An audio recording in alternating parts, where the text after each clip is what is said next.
And now, finally, the grand moment that you have been waiting for. May I request the celebrity chief guest to address the gathering. With your permission, sir, our students would like to ask you some questions afterwards.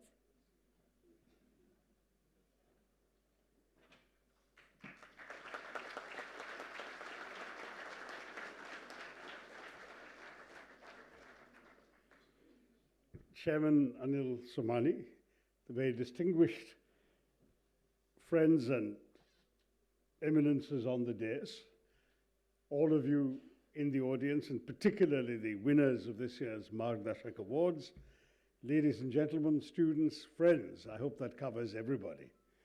I'm delighted to be with you today, and it's really wonderful to be participating in the third edition of the FOSTIIMA Business School's Margdarshak Awards, an event that was first held 4 years ago to honor the memory of the founding faculty of the prestigious Indian Institute of Management at Ahmedabad, who under the stewardship of Jawaharlal Nehru hurled to the winds their comforts and riches and devoted themselves to building redoubtable business and management schools in India. It was to reignite that very vision, that very devotion, that FOSTIIMA resolved in 2020 to host these awards for celebrating innovators, inventors, and change makers. Your laudable goal, sir, of creating a thriving, cutting-edge management program has been vindicated by the passage of time, with FOSTIIMA rising to become an exemplar of quality business studies. And we have gathered here today to celebrate the realization of that cherished dream. And at the same time, we must, of course, acknowledge that there yet lies a long road ahead, a road FOSTIIMA must tread if it seeks to continue being a source of inspiration for future generations of entrepreneurs, managers, and educators in this field. These awards, I was pleased to note, have been instituted in the memory of luminaries such as Dr. Vikram Sarabhai, the visionary leader and pioneer of India's space program, whose colossal contributions extended far beyond science and technology and indeed shaped management, education, and leadership in a newly free India. Dr. Sarabhai's dedication to nurturing talent and fostering innovation laid the foundation of institutions that continue to inspire excellence and elicit global adulation. The Hall of Fame Award stands as a tribute to his legacy, celebrating those who embody his spirit of vision, commitment, and transformative leadership, bestriding India Inc. and the global stage alike. And I was pleased to hear from Mr. Somani of one of his professors, Dr. Ravi Mathai, who gave up the directorship of IIM Ahmedabad to become an ordinary faculty member because he felt continuing indefinitely would deny younger people the opportunity to grow, something we don't see very much in my current line of work, I can assure you. These awards are also a call to action, a reminder to us of our collective responsibility to foster talent, ignite innovation, inspire the ambition that will shape the future, and above all, take risks. In this regard, the objectives of the FOSTIIMA Business School play a vital role in shaping young entrepreneurial and managerial minds. At the intersection of management and entrepreneurship lies risk-taking, innovation, and disruption, the cornerstones that bridge these dynamic fields and propel progress in today's rapidly advancing age.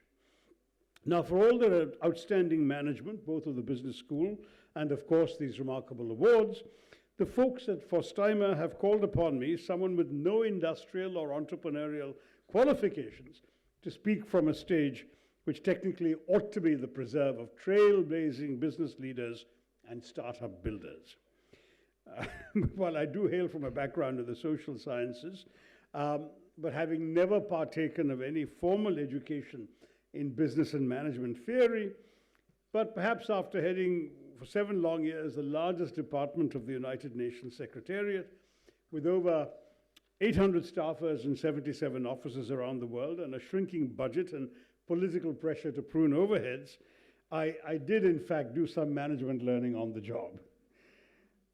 But I must say that I have been able as a writer, as well as in my other careers, to chronicle the rise of India as an entrepreneurial giant, an India which dreams What only a vastly ambitious, boundlessly innovative nation, whose industrialization was arrested by more than 2 centuries of colonial rule, whatever Jerry Rao might say, can dream, and an India which strives day in and day out to breathe life into those dreams. That is the India whose saga I've spent years writing about, documenting the bends and turns, ebbs and troughs of the long road that has led us here. The MBA degree too has covered a long road, as has formal business education, both in India and abroad. I'll try in these remarks today to delve into the evolution of business schools in India briefly, and at the same time dwell on the startup revolution blazing across our country, which does offer lessons for business persons, industrialists, and entrepreneurs the world over, as also for all of you, the prodigious management faculty and students of the FOSTIIMA Business School.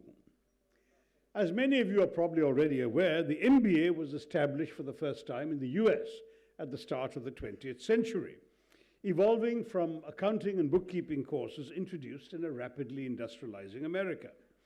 It was modeled on the standard American 2-year postgraduate academic program, and most students enrolled straight after taking a first degree. In a booming US economy, this model won rapid acceptance. While the Wharton Business School started in 1881 as the world's first collegiate or undergraduate business school, the Tuck School of Business at Dartmouth, founded in 1900, was the first graduate school of management. In 1921, the Harvard Business School became the first business school to offer a full-fledged Master's in Business Administration degree. In India, of course, the Indian Institute of Social Welfare and Business Management, started in 1953, was the first school to offer management courses in our country. After the Planning Commission received recommendations by Dean Robbins of the University of California, the first IIM was set up in Kolkata in 1961, followed, of course, by the one you were all close to, the one in Ahmedabad. So in many ways, it can be said that in 2024, we've completed a stellar 71 years of formal business education in India. Now, the MBA, or the Postgraduate Diploma in Management, as IIM students know it, has indeed evolved over these 71 years. The skills imparted during this course and the academic rigor that it requires prepare students not just for the plush corner office with a great view or the corporate ladder, but for life itself. We've seen multiple business graduates who ventured into unconventional careers far from the reach of business or management. The primary aim of an MBA degree remains providing a better understanding of business across sectors, market mechanisms, or even the global economy as a whole. For its part, India, now rapidly emerging as a global epicenter of entrepreneurship, boasts today of the world's third largest startup ecosystem, with over 140,000 startups and more than 140 unicorns, dominating such sectors as fintech, e-commerce, and healthcare, which are together valued at more than $500 billion, trailing only behind the US and China. From Zoho to Zomato, Car Dekho to Cred, legions of Indian unicorns have risen to tower over our economy, setting benchmarks in innovation and even making global players in the Indian market shudder in fear of being eclipsed. When the angel investor Eileen Lee first coined the term unicorn to refer to startups valued at over $1 billion, she meant to refer to something mythical, something rare. India, however, has proved her wrong. Because far from being rare or mythical, our unicorns are now preponderant, multiplying by leaps and bounds every year. In fact, in the realm of fintech alone, and I dug this up because I addressed the Singapore FinTech Conference, India has built 26 unicorns, including one decacorn, which are together valued at $90 billion. Now, while all of these unicorn builders may be the products of business schools, or maybe not all of them, but many of them, it can doubtless be said that such management and business education has sharpened the intrinsically innovative minds of Indians, creating an atmosphere conducive to entrepreneurship. Moreover, Indians abroad have already proven themselves in the numerous startups they've helmed in places like Silicon Valley, but also through efforts in Africa and East Asia, which have gone on to change the outlook of the world, even as established multinational corporations have come to rely increasingly on the leadership of our homegrown talent to take their products to the world. Indians today, both at home and abroad, whether as CEOs in Silicon Valley or as entrepreneurs in Delhi, Mumbai, Bengaluru, and so on, are at the forefront of propelling innovation and sparking disruption, the soul and spark of all entrepreneurship.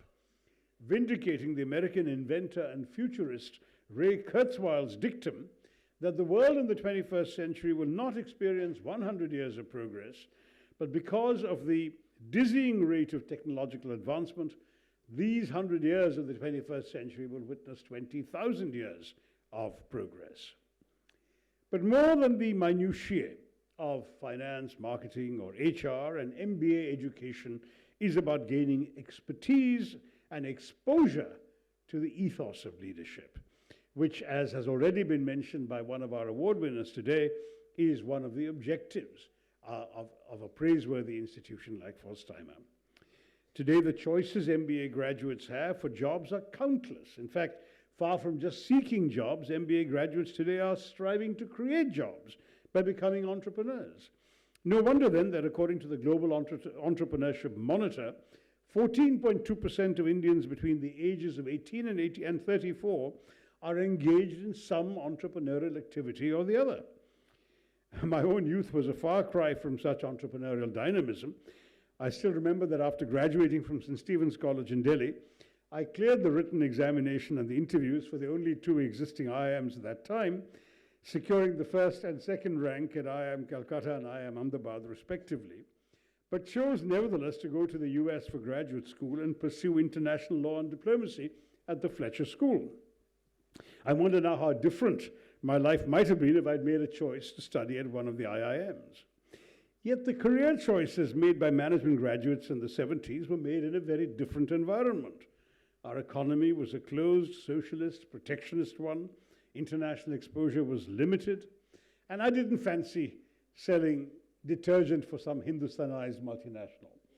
So I went off to actually see what the world was about, and unfortunately took a long time to come back.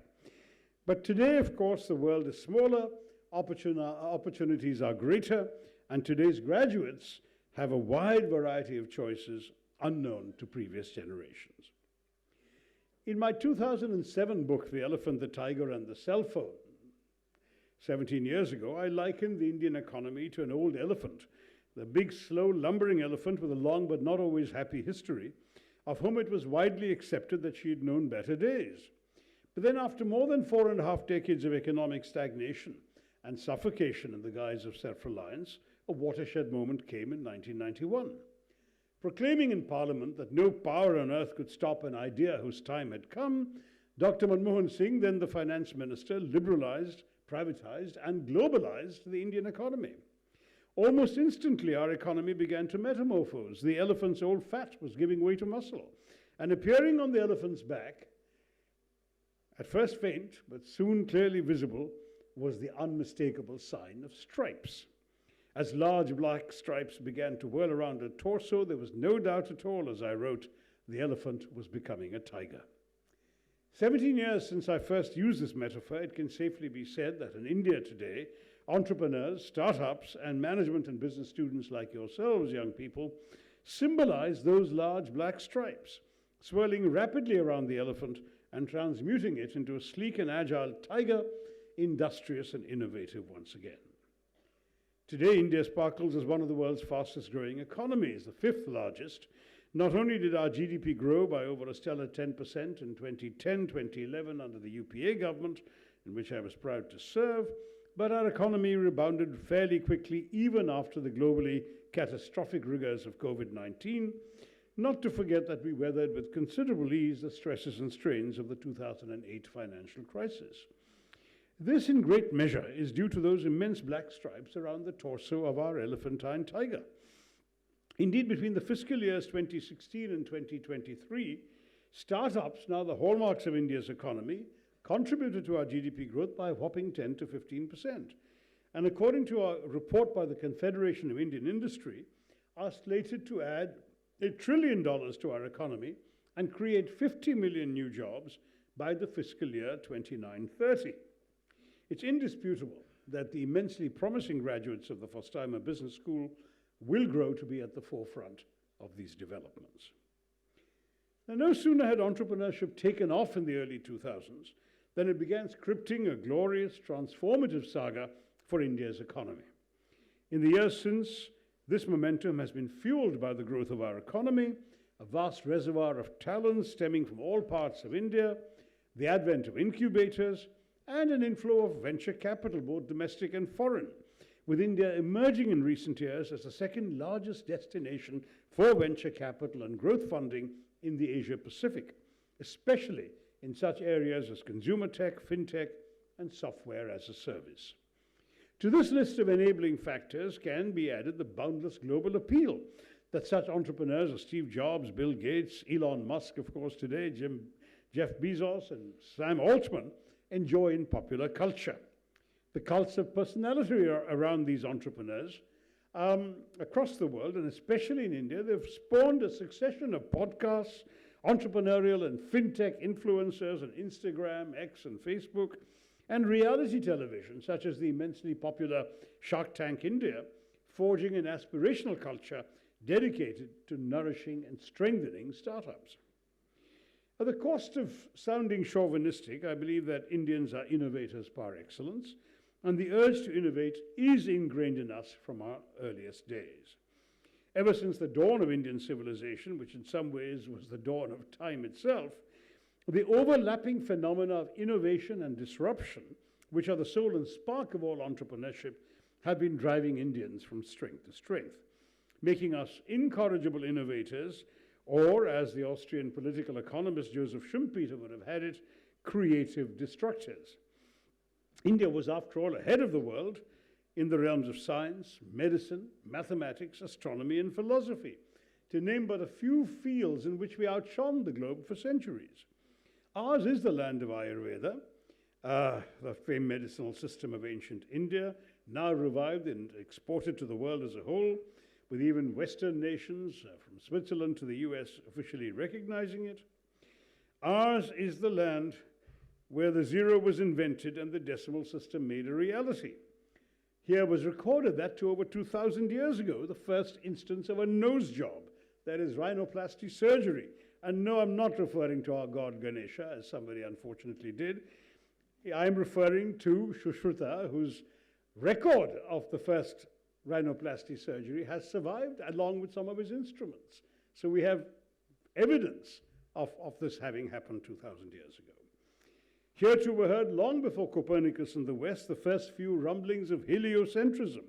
In fact, not only Aryabhatta, but even Kelalur Nilakanta Somayaji, a leading light of the preeminent Kerala school of astronomy and mathematics, propounded a forerunner of the theory that the Earth revolves around the sun, and not the other way around.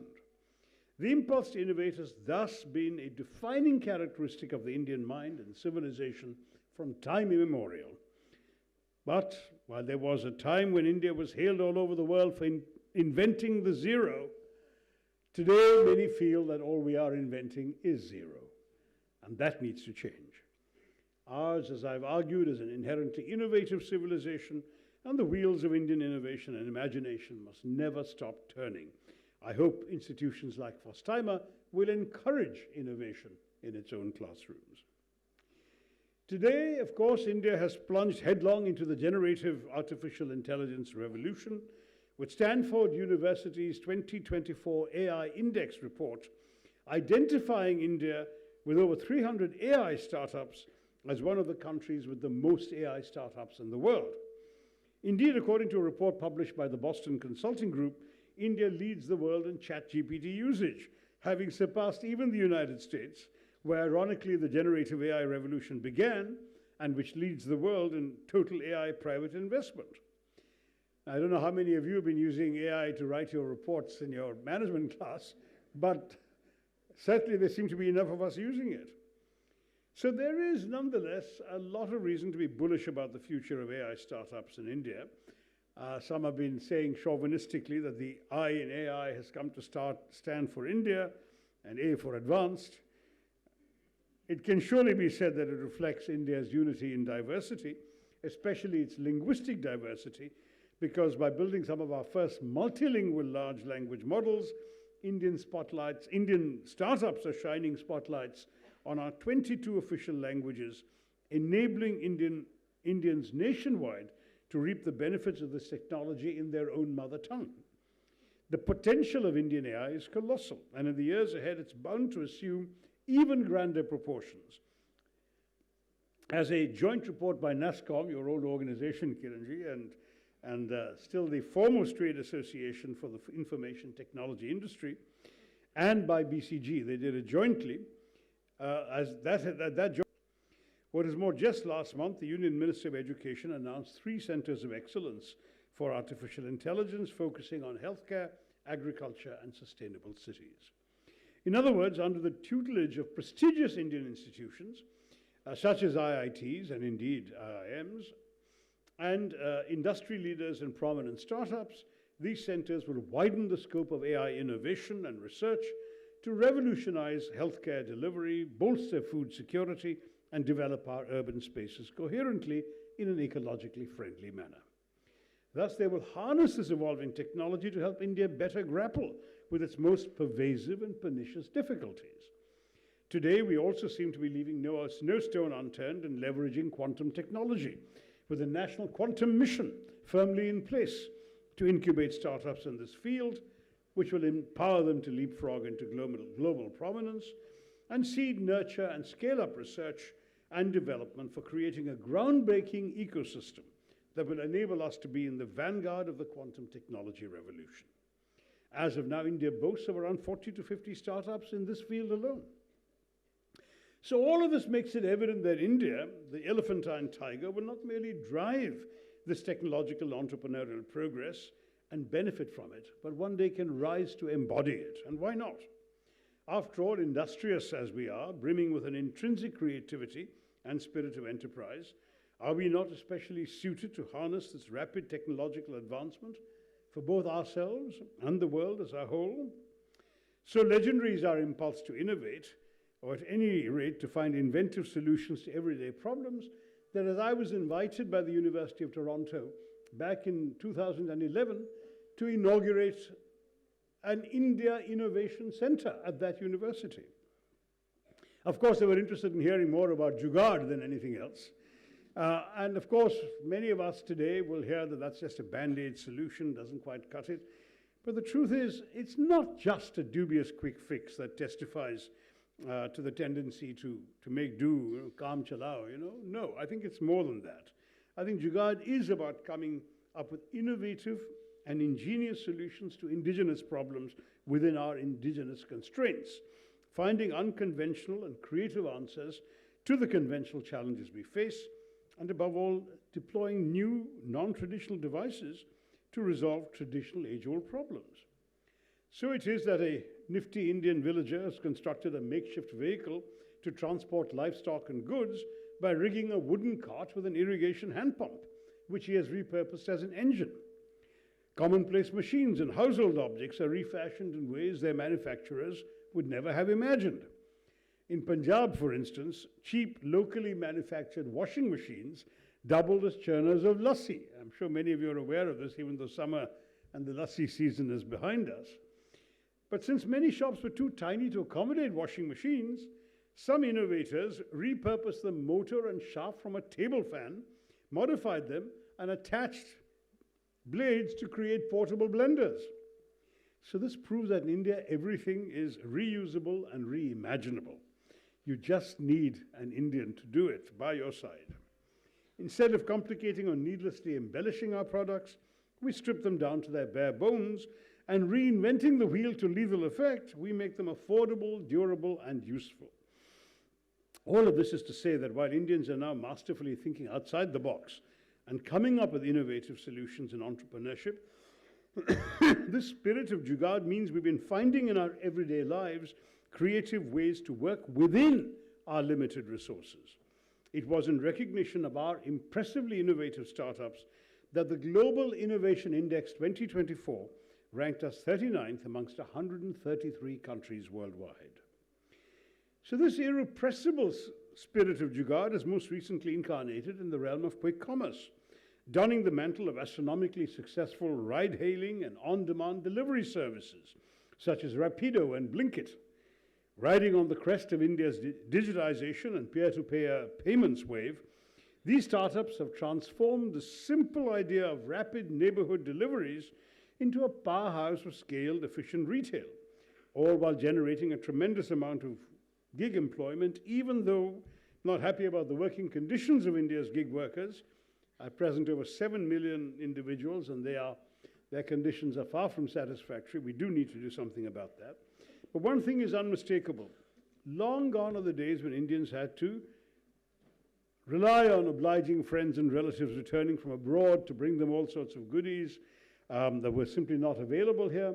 Today, owing to our startups, which are firmly anchored in characteristic Indian ingenuity, India is a country where in less than 15 minutes and only with a few clicks on a smartphone, you can have the latest iPhone, PlayStation 5, and bread, butter, and jam all home delivered from the same app and for the most part, 24/7. So this is a relatively new trend, this taking the spirit of Jugaad into our entrepreneurial ventures.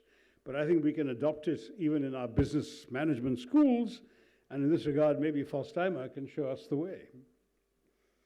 Well, I'm going to try and wrap up now. This has taken a bit of a while, but I do want to say that what's extremely important, looking at the young students here, is you represent the future of our hopes. There is no doubt that India has some challenges. By 2030, we'll add 4.2 million workers annually for 10 more years after 2030. So perhaps the Viksit Bharat the government keeps searching for lies not in its goalpost of 2047, but in fact in 2030. And all of you will be playing a prominent role in leading us there. Just last year, only 50% of India's youth were deemed employable. You can also put it more positively and say as many as 50%, because at one time it was much worse. But, of course, we have soaring unemployment rates that affect the other half.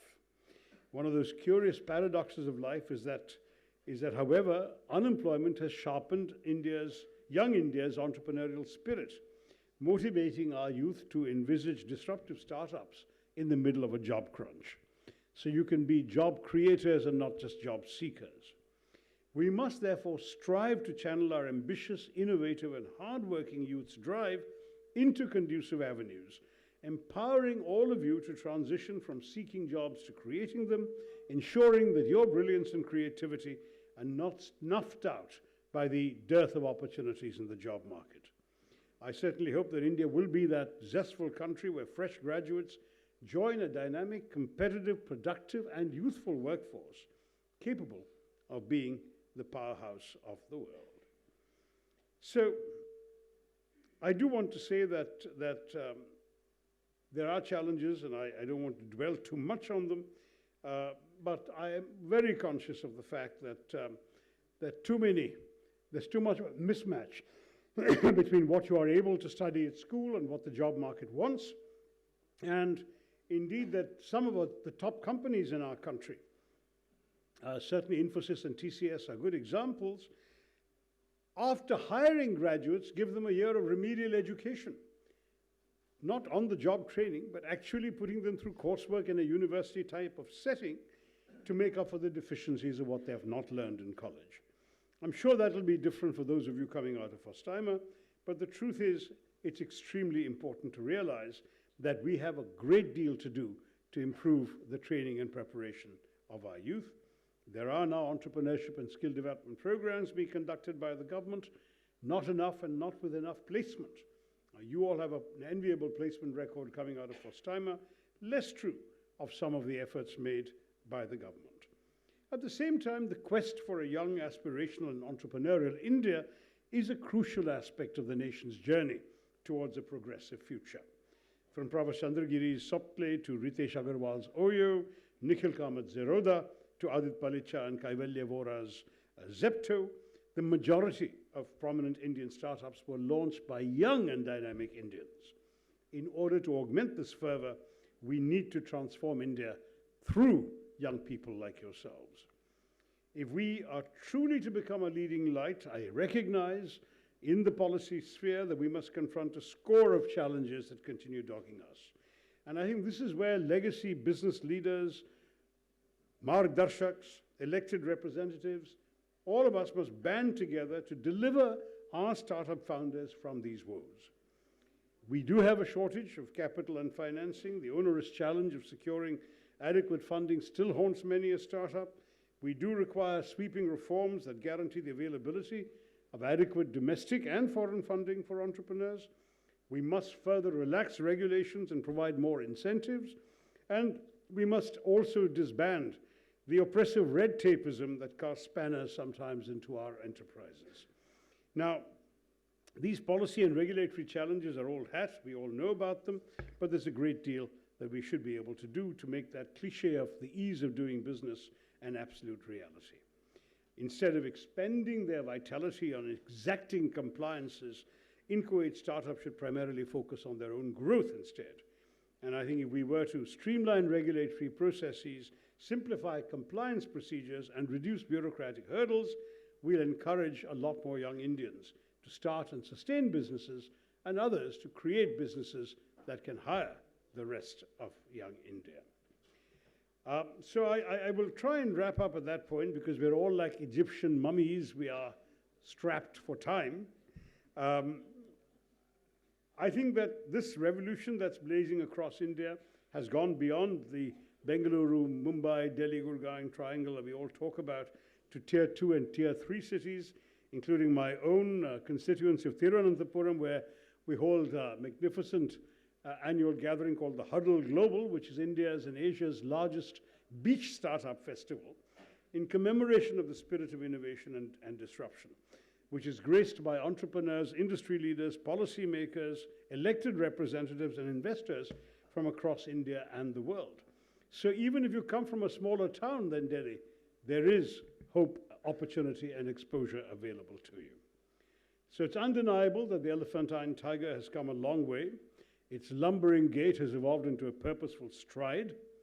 Gradually emerging from the sanctuary of economic suffocation, this singular hybrid has leapt into the global commercial wilderness and may be ready to dominate it.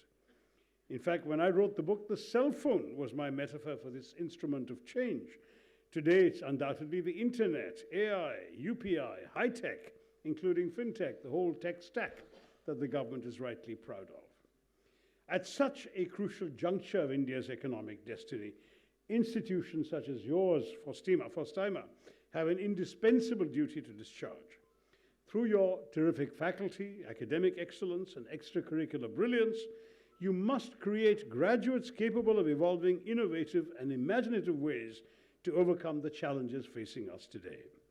If you are to become the unicorn builders and business leaders of tomorrow, you must help us today by undertaking research and development and outlining policy measures through which we can improve infrastructure, boost digital connectivity, and promote lasting financial inclusion by reversing the terrible income inequality plaguing us. Only with your help can we herald the arrival of a glorious tomorrow. A tomorrow where you, as the business leaders of India, your feet planted firmly on the ground, even as your vision soar ever higher, will harness the latest technologies to transform our nation into the global citadel, which historically we've always been, of innovation, imagination, and disruption, all of which are impossible without some good old risk-taking. The future, to the young students here, is India's for the giving. And perhaps it'll soon be available for pre-order on an app, of course, created by an Indian, one of you graduates of the FOSTIIMA Business School. Thank you so much, and once again, congratulations to all the recipients.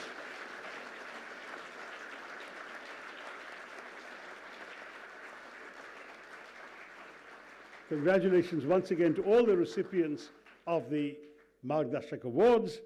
Thank you very much for having invited me. Jai Hind.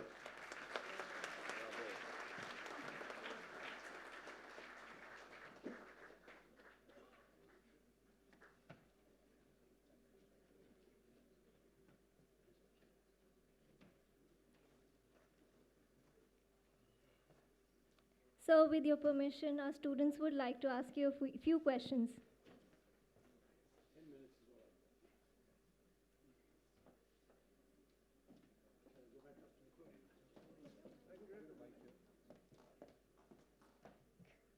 to till 10 minutes, so it's just a couple. Yes. Who's going to go? I'm sorry, I've got to shield myself against the eyes. Yes, go ahead. Good evening, sir. Good Sir, evening. myself, Mayank Bharadwaj. Sir, I would like you to comment on a picture that is being seen widely on X. Sir, I would like you to comment on a picture which is being seen widely on X. Sir, I'm not hearing that very well. Oh, this encounter, Yes, is that what sir. you're talking about? You want me to comment on that? Yes, sir. Well, it was quite an experience. You know, I've been sitting there reading the newspaper in that very garden for the last 15 years, but I've never seen a monkey in it. We see peacocks quite often, but no monkeys. And here this one not just came into the garden, but very purposefully headed straight for me. My mother, my visiting sister were all sitting there, bypassed them completely and went straight for me, and decided to park himself on my lap. And this is exactly what happened, as the picture suggests. We decided that, you know, in case, because I did know that a monkey bite or a monkey scratch would mean 14 days of rabies shots. So I signaled for some food to be brought. A couple of bananas were offered. The first one was devoured hungrily, the second one less hungrily. And then he seemed content and put his head on my chest and decided to go to sleep. There you are. So that became a little worrying because I did have to get ready to go to Parliament. So I gently got up, and the monkey, without any trouble, leapt off me and loped off. And according to my staff, they think that they saw the monkey leaping onto the roof and going on to another house. We don't know. But that was it. But it was an amazing experience, first of all, that it happened at all, and hasn't happened since. This was about 10 days ago. Yes, There's been no visit by any monkey thereafter. And at the same time, I must say for me, it did teach me that I've learned something in all these years, not to be too easily flapped.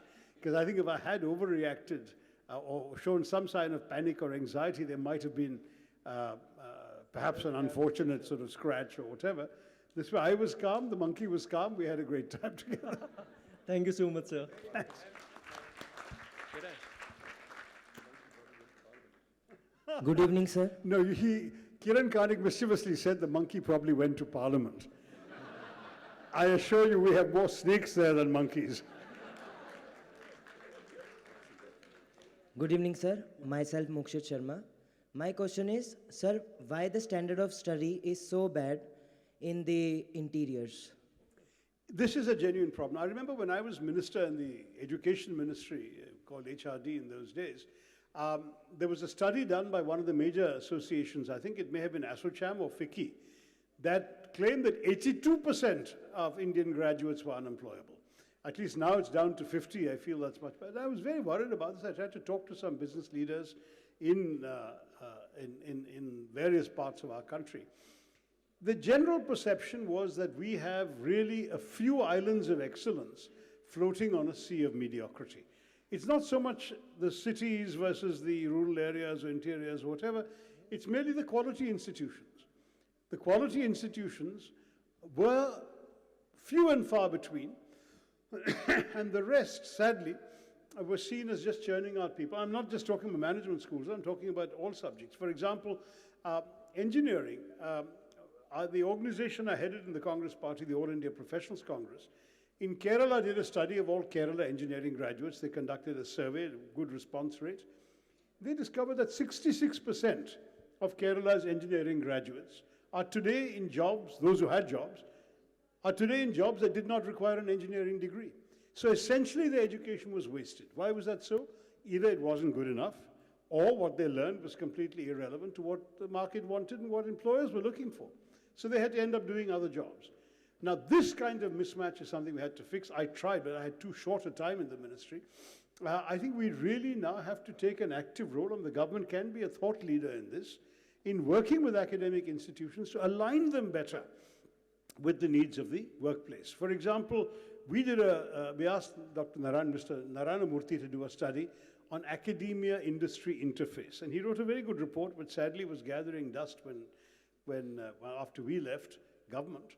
But what he was arguing is actually something that's very conventional in the West, which is that there's always connections between industry and academia.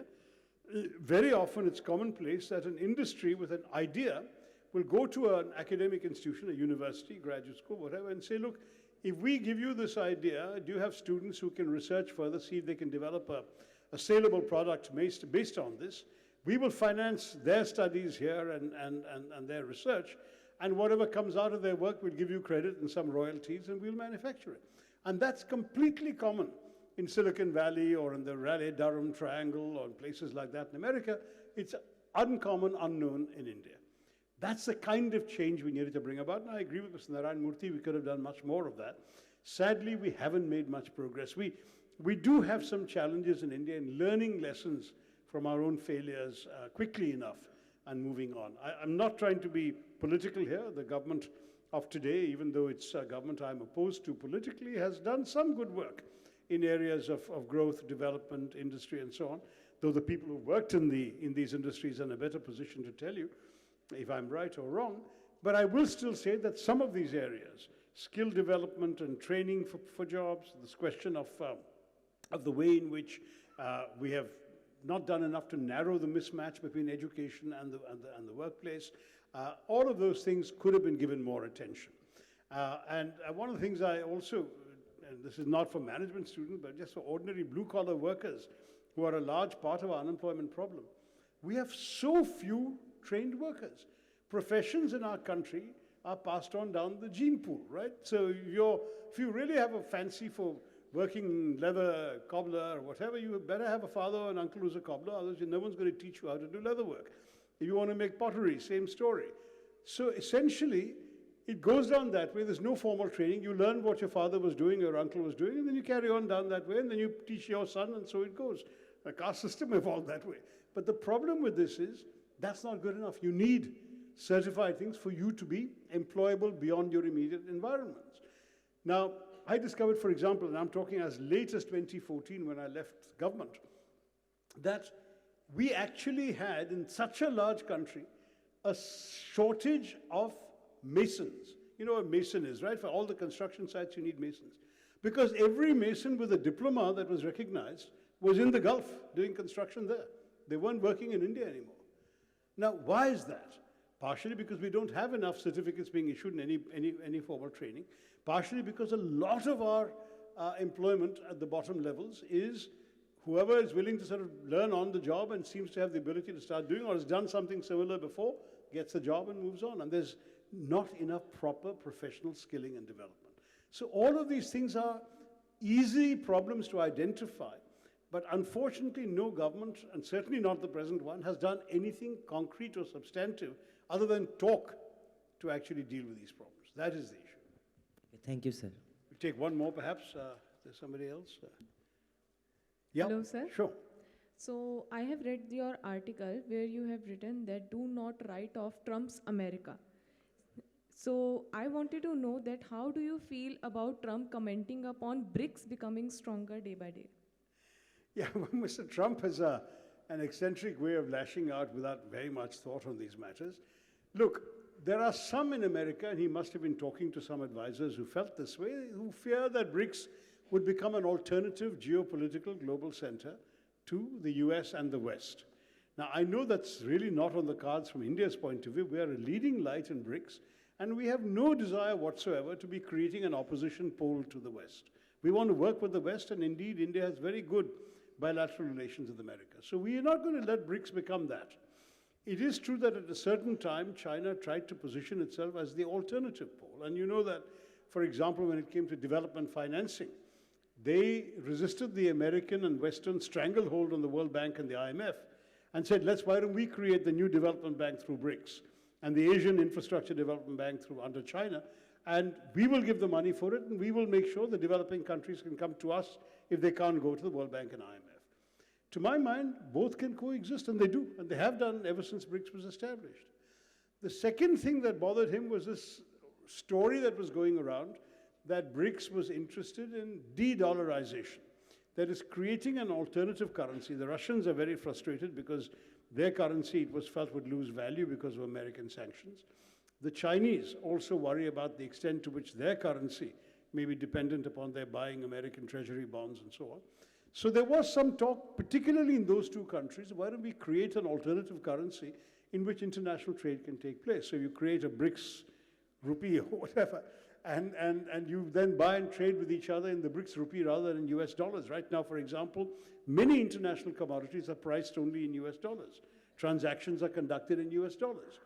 So Trump, being the good American chauvinist, said, I don't want my dollar being weakened by people creating another currency. So he said, if anyone tries to do that, we'll slap tariffs on you and we'll go to economic war with you. Again, frankly, this is not a realistic prospect in the course of Mr. Trump's term of the next 4 years. De-dollarization may or may not be a worthwhile prospect in the long term, but it's not happening tomorrow or day after. There aren't the elements for creating an alternative currency, and there won't be the acceptability amongst enough countries for this to happen. It took a long time for the US dollar to supplant the gold as the standard.